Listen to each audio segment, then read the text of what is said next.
கல்யாணமாகி 2 பேருக்கும் இன்னும் குழந்தை இல்லைன்னு அப்புறம் எப்படி பெத்தவங்களோட தவிப்பு என்னன்னு அவங்களுக்கு தெரியும். குழந்தை இருந்திருந்தா தெரிஞ்சிருக்கும்.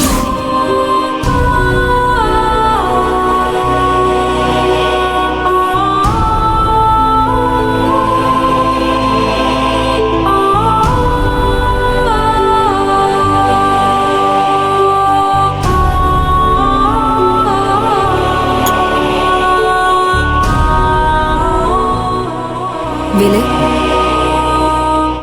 இன்னும் அதே யோசிச்சுட்டு இருக்கீங்களா? இல்லங்க, சும்மா. வேலு, உங்களோட முகத்தை பார்த்தா எனக்கு தெரியாதா? பசங்களோட அப்பா திட்டினதை நினைச்சு நீங்க கவலைப்பட்டுட்டு இருக்கீங்கல்ல?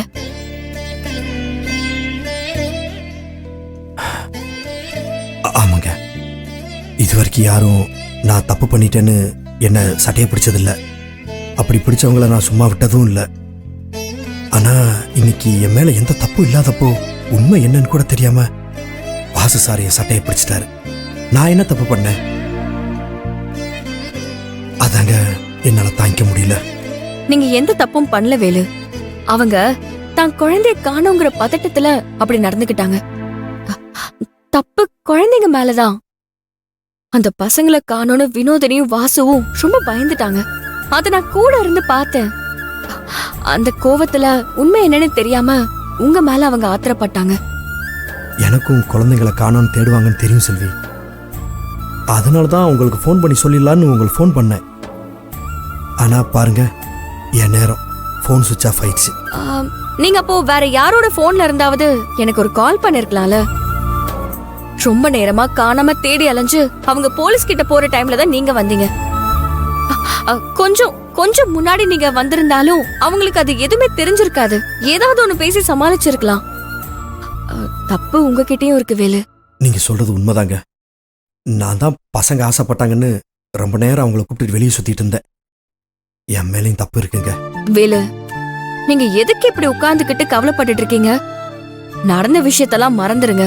நாம நல்லது பண்றது மத்தவங்க கண்ணுக்கு கெடுதல் பண்ற மாதிரி இருந்தா நாம என்ன செய்ய முடியும் சொல்லுங்க?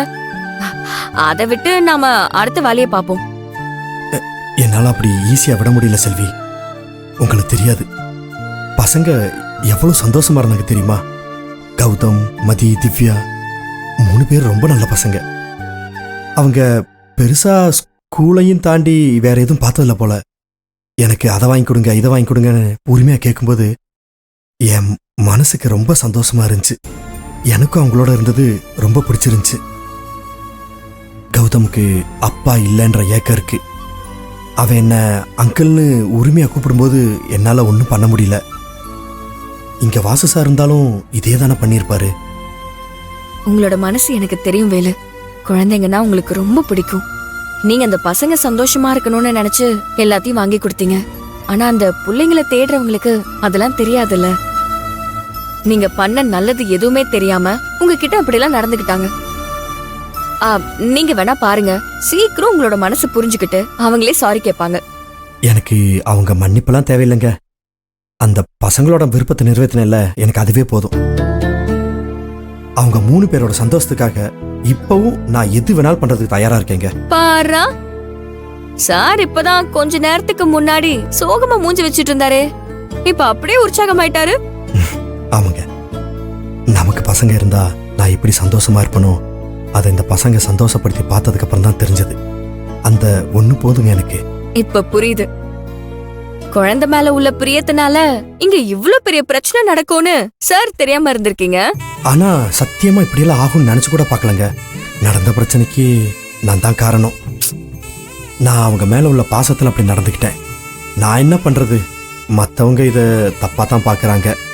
ஆனா இப்படியெல்லாம் பேசுவாங்கன்னு நான் நினைச்சு கூட பார்க்கலங்க. இங்க பாருங்க, உங்களோட நல்ல மனசு எனக்கு தெரியும். ஆனா அது மத்தவங்களுக்கு புரியாதுல. ஏற்கனவே அவங்க கூட நமக்கு ஒரு பிரச்சனை வந்ததுல இருந்தே நமக்கும் அவங்களுக்கும் ஆகவே இல்ல. எங்க தப்பு நடக்கும், யார குத்தம் சொல்லலான்னு அந்த கனகா காத்துக்கிட்டு இருக்கிற மாதிரி இருக்காங்க. இந்த மாதிரி நேரத்துல நாம தான் வேலு கொஞ்சம் ஜாக்கிரதையா இருக்கணும். என்னங்க நீங்க சொல்றதெல்லாம் பார்த்தா அந்த பசங்களோட பேச வேணாம்னு சொல்லுவீங்க போல இருக்கே. ஆமா வேலு, ஒரு விதத்துல அது நல்ல விஷயம்தான். இன்னைக்கு வேற யாராவது உங்களை தப்பா பேசியிருந்தா அவங்கள நான் சும்மாவே விட்டுருக்க மாட்டேன். குழந்தைங்க விஷயங்கிறதுனாலதான் நானும் அமைதியா போய்கிட்டு இருக்கேன். அந்த பசங்களோட நல்லதுக்காக தான் சொல்றேன். வினோதினி அவங்க பசங்க ஜெயிக்கணும்னு ரொம்ப ஆசைப்படுறாங்க. நீங்க பசங்க கிட்ட பாசம் காட்டி விளையாட்டுத்தனத்துல வந்த நோக்கம் கெட்டு போயிடக்கூடாதுல்ல. அவங்க வேலையை பார்க்கட்டும், நம்மளோட வேலையை நாம பாப்போம். அவங்கள விட்டு விலகி இருக்கிறது தான் நல்லது. நீங்களே யோசிச்சு பாருங்க, நான் எதுக்காக சொல்றேன்னு உங்களுக்கே புரியும். ஒரு விதத்துல நீங்க சொல்றது யோசிக்கிற மாதிரி தாங்க இருக்கு. இனிமே அந்த பசங்களோட விஷயத்துல நான் தலையிட மாட்டேன். என்னால அந்த பசங்க கஷ்டப்படக்கூடாது. நீங்க சொல்ற மாதிரி இந்த போட்டியில அவங்க ஜெயிச்சாலே எனக்கு போதுங்க. இப்பவாவது புரிஞ்சுதே. இந்தாங்க பாலை குடிங்க. ஆ